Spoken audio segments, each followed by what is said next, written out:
He's going to have himself some big problems if he doesn't wise up. Colombia is producing a lot of drugs. They have cocaine factories that they make cocaine, as you know, and they sell it right into the United States. So he better wise up, or he'll be next. He'll be next too. And I hope he's listening. He's going to be next. Yes, Mr. President. Because we don't like people when they kill people, and they sell drugs. They kill them in the United States, and Colombia is a major manufacturer of drugs, meaning cocaine in particular,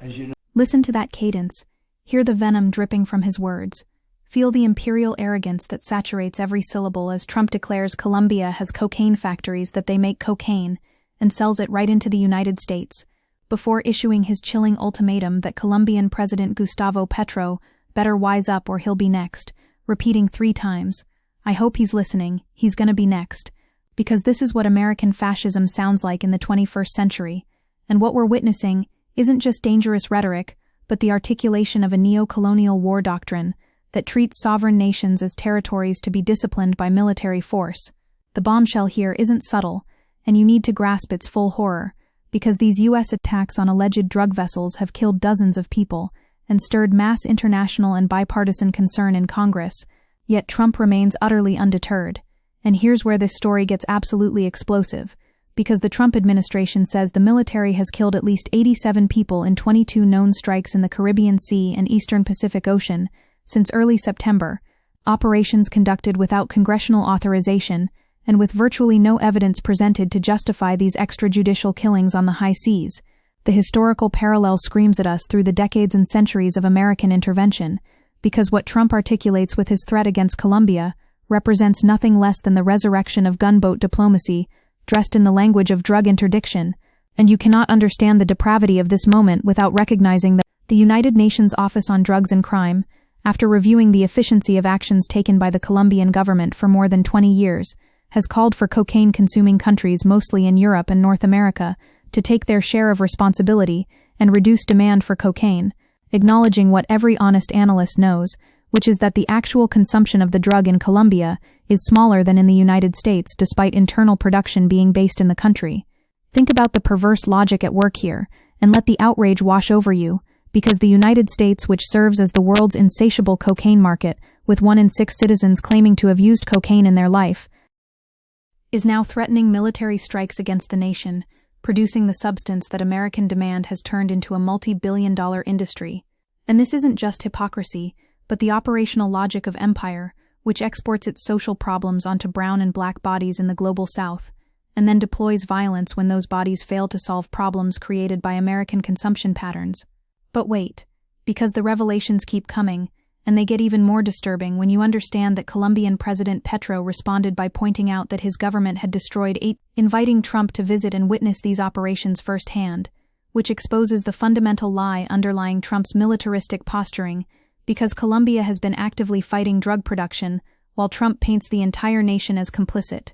The Trump administration has gone further still, and here's where the authoritarianism becomes nakedly visible, because Trump has called Colombian President Petro an illegal drug leader, announcing that the U.S. will slash funding to the South American nation, deploying the language of criminalization against a democratically elected head of state who represents a country that has historically been an ally of Washington in the anti-drug fight, but now finds itself targeted because its leftist president refuses to subordinate Colombian sovereignty to American imperial demands. Let's talk about what's really happening beneath the surface of Trump's cocaine rant, because this isn't actually about drugs at all, but about reasserting American hegemony over Latin America through a doctrine that the Trump administration's 2025 national security strategy reorients the United States toward the Western Hemisphere and reiterates the Monroe Doctrine with a Trump corollary, essentially asserting a neo-imperialist presence in the region. And the implications are staggering because the strategy identifies 3 threats in the Western Hemisphere: migration, drugs, and crime, and China, with the Trump administration explicitly defining all migration, including much of it legal, as undesirable.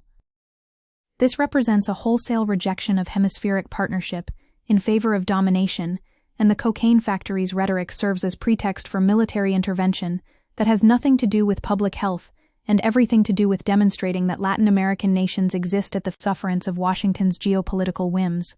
The historical amnesia required to make Trump's threats coherent is itself an act of violence because Americans need to confront the reality that the United States has played a critical role in creating and fueling violence in Latin America via its unsuccessful war on drugs, with the U.S. government pushing for increasingly restrictive international treaties on drugs over the last 50 years, which paradoxically increased the profitability of cocaine, creating the very market conditions that make cocaine production economically rational for impoverished farmers. Even more damning is the fact that the U.S. provided political, military, and financial support for Latin American governments to eradicate coca production, spraying the lands of peasant coca farmers, supporting police and militia violence against guerrilla movements, and cracking down on drug businesses in urban centers, militarizing Latin American societies through programs like Plan Colombia, which funneled billions into security forces while doing virtually nothing to reduce drug flows, because prohibition combined with undiminished American demand guarantees that production will continue and cartels will adapt.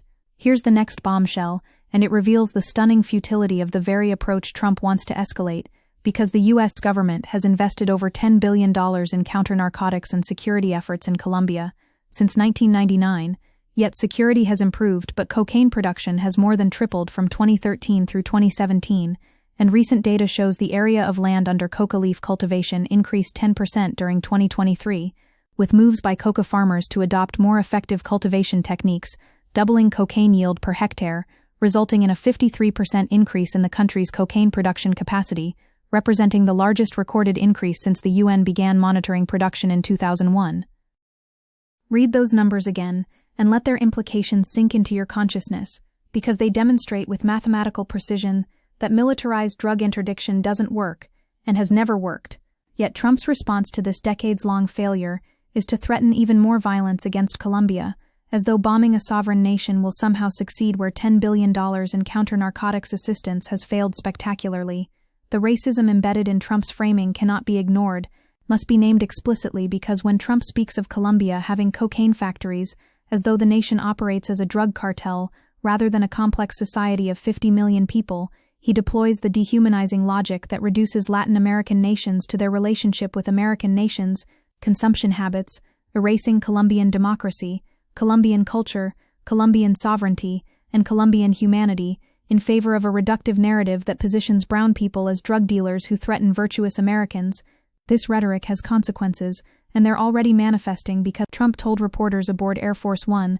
that Colombia has no fight against drugs, and they are a drug manufacturing machine with a lunatic for a president. Language that strips away diplomatic niceties to reveal the naked contempt that animates Trumpist foreign policy toward the global South. But the story gets even more sinister when you examine who's actually being killed in these strikes, because the U.S. has claimed the boats were carrying drugs but no proof has been offered, meaning Trump is authorizing lethal military force against people based on allegations never subjected to judicial review or evidentiary standards. Controversy has mounted over heavily scrutinized follow-up strikes, with several lawmakers calling for video of the attacks to be released, while Trump said he watched the video of strikes and it looked like they were trying to turn back over the boat, before adding, "I don't get involved in that." The casual indifference to human life encoded in that statement should chill every person who claims to care about human rights, because Trump admits watching people die, acknowledges they may have been attempting to survive, yet disclaims responsibility for murders conducted under his authority as Commander-in-Chief. Let's excavate the deeper systemic critique, because the war on drugs has always functioned as a mechanism for exporting American social problems onto Latin American bodies, while simultaneously justifying intervention that serves geopolitical rather than public health objectives. And scholars have documented how, with the end of the Cold War, the drug threat became at least a partial replacement for anti-communism, as the rationale for internal security missions in cooperation with the Pentagon's Southern Command focused on the Andean region, most notably Plan Colombia, and after 9/11, the drug war merged with the war on terror.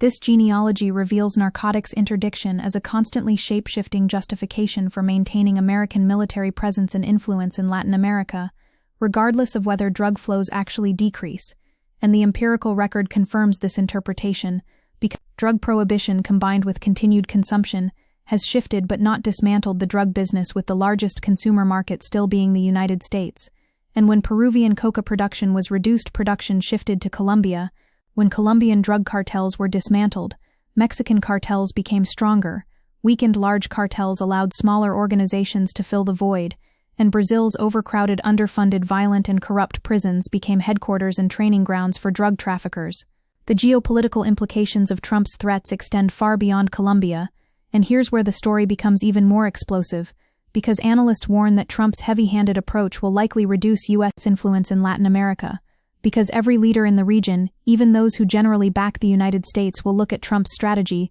vis-à-vis Panama, Colombia, and Mexico and understand the risks of being overly dependent on Washington, creating incentives for Latin American governments to try to diversify their partnerships, turning to other major powers, especially China, but also Russia and Europe, to strengthen their bargaining positions. With the more threatening Trump seems to Latin American governments, the more they will try to move closer to other major powers. Trump's bullying produces exactly the outcome he claims to oppose, because threatening sovereign nations pushes them toward the very competitors the United States seeks to contain. Yet the administration appears constitutionally incapable of recognizing that partnership requires treating other nations as equals rather than vassals. The constitutional crisis embedded in Trump's military operations cannot be overlooked, because Republican Senator Rand Paul stated, "The American people do not want to be dragged into endless war with Venezuela without public debate or a vote. We ought to defend what the Constitution demands: deliberation before war," with analysts noting, Americans have limited appetites for military conflicts, and extended conflicts could backfire on Trump, especially if there is domestic resistance, meaningful retaliation, or if service members are killed. Trump is conducting what amounts to an undeclared war in Latin American waters, without congressional authorization, and with virtually no public debate about objectives, rules of engagement, or exit strategy, representing executive overreach that should alarm anyone who believes in democratic accountability, regardless of their position on drug policy. Now let's turn to the ultimate hypocrisy at the heart of Trump's cocaine rant, because while he threatens Colombia for producing drugs that flow into the United States, he systematically ignores American responsibility for creating the demand that makes cocaine production profitable in the first place, and this willful blindness extends to American policy choices that created the crisis Trump now exploits. Consider the devastating reality that evidence from past crackdowns suggests they have served to reconfigure supply routes, spur more complex criminal networks, accelerate efforts to corrupt state officials, and generate spikes of violence that harm the most vulnerable. Yet Trump proposes escalating the exact policies that decades of experience prove counterproductive. The madness here is that decades of intense commitment to prohibition and the drug war have witnessed vast growth in the scale of illegal drug markets. And even worse, the drug war enormously amplifies the dangers of drug use, exacerbates the damage associated with drug markets, and fuels organized crime and corruption, generating an incalculable toll of human bloodshed and suffering worldwide. Yet American political elites remain wedded to prohibition, because drug war rhetoric serves domestic political purposes, even as it produces catastrophic consequences in Latin America. The specific targeting of President Petro reveals the ideological dimensions of Trump's threats, because Petro represents everything Trump and the American right despise, which is to say, Petro is a former leftist rebel who has attempted to stem drug trafficking through crop substitution programs and negotiations with criminal organizations that have enjoyed little success, pursuing harm reduction and negotiated peace, rather than militarized eradication, and Trump has seized on the failure of these approaches to discredit not just Petro, but the entire progressive alternative to drug war militarism. The Trump administration went so far as to impose sweeping sanctions on October 23 on Petro, his family, and a top cabinet member, accusing them of aiding the global drug trade, weaponizing sanctions to punish a democratically elected leader for refusing to subordinate Colombian policy to American preferences, and this represents interference in Colombian democracy that would provoke outrage if conducted by any other nation against the United States. But here's what makes this moment particularly dangerous, and why progressives need to mobilize immediately, because Trump was asked by Politico if he'd be open to action against Mexico and Colombia, and replied, "Sure, I would," and he has declined to rule out a ground invasion in Venezuela, stating about taking out President Maduro, "I don't want to say that," but adding his days are numbered, and when pressed on boots on the ground he said he didn't want to rule in or out.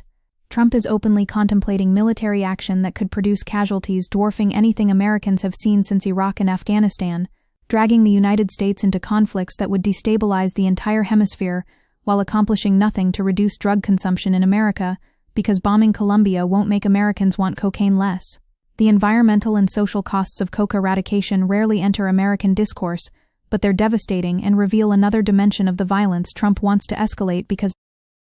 the Colombian landscape is damaged through constant deforestation, caused by clear-cutting fields for coca cultivation, and by coca eradication with soil erosion and chemical pollution, caused by aerial spraying of glyphosate herbicide, having negative effects on Colombia's environment and people, and plots denuded of coca plants are abandoned, causing serious problems with erosion during seasonal rains, and because of continuous high demand for coca once a plot is destroyed, planters simply move further into the forest, clearing new lands for coca production. American drug war policies are literally destroying the Amazon rainforest while accomplishing nothing to reduce cocaine availability in American cities, yet Trump proposes intensifying these failed strategies, as though repeating the same actions while expecting different results weren't the definition of insanity. The class dimensions of cocaine production and the drug war more broadly demand examination, because while Trump rails against cocaine factories, he ignores the reality that as of 2006, coca production in Colombia employed an estimated 67,000 households, with children employed in the production of coca in Colombia,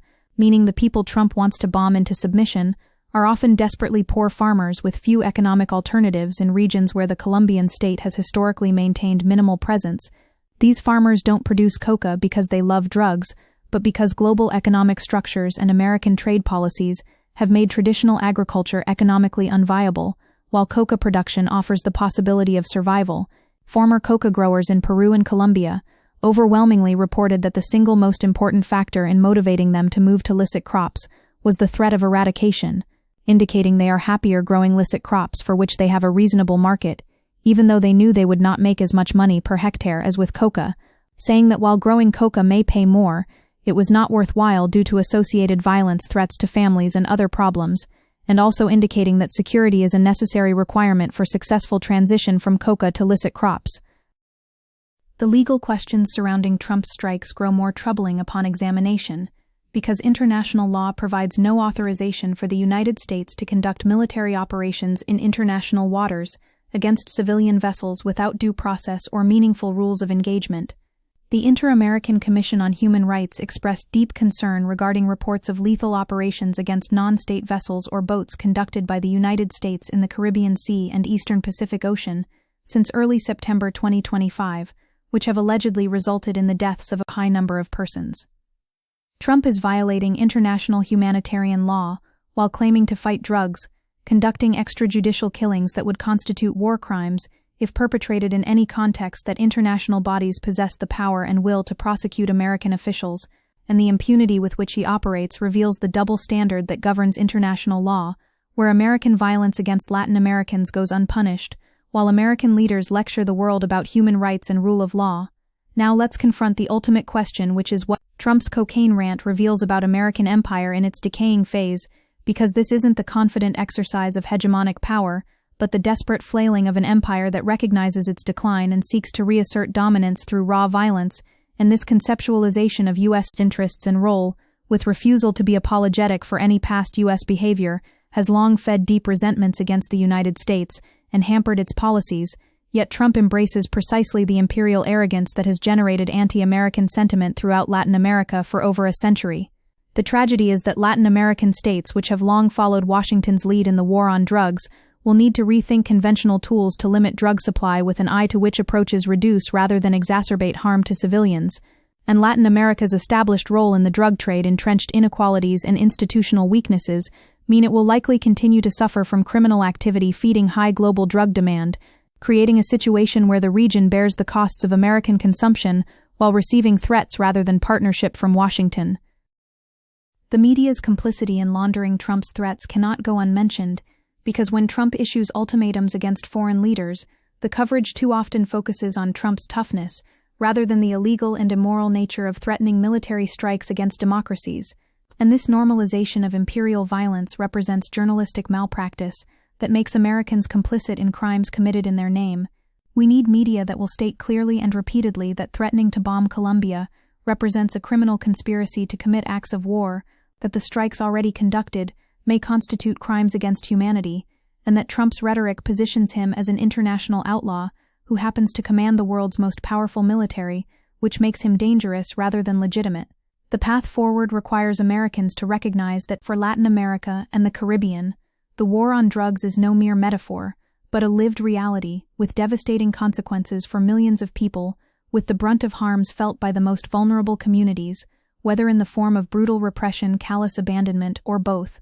and that continuing to pursue prohibition and militarization while refusing to address American demand and consumption represents moral bankruptcy that stains American democracy. Progressive movements must demand the immediate cessation of military strikes in Caribbean waters, the restoration of aid to Colombia, without conditions that violate sovereignty, and a fundamental reimagining of drug policy that treats substance use as a public health issue rather than a military problem, while simultaneously supporting Latin American leaders like Petro, who resist American imperialism and pursue alternative development strategies even when those strategies face significant challenges. The final bombshell lands when you recognize that everything Trump accuses Colombia of doing the United States does on a vastly larger scale because American financial institutions launder drug money, American gun manufacturers supply weapons to cartels, American consumers create the demand that drives production, and American foreign policy creates the conditions of poverty and violence that make drug trafficking economically rational for desperate people. Yet Trump positions America as victim and Colombia as perpetrator, in a perverse inversion of causality that serves to justify violence against brown bodies while absolving white American consumers and policymakers of responsibility for the drug war's carnage. This is what American fascism looks like when it turns its attention southward, and the threat Trump issues to President Petro represents a threat to every Latin American leader who refuses to subordinate their nation's sovereignty to American diktat, which means progressives have an obligation to stand in solidarity with Colombia and every other Latin American nation targeted by Trump's neo-colonial war doctrine, because the struggle against Trump's militarism and the struggle for Latin American sovereignty are one struggle, and the outcome will determine whether the 21st century sees the final collapse of American empire or its blood-soaked resurrection through violence against the global South.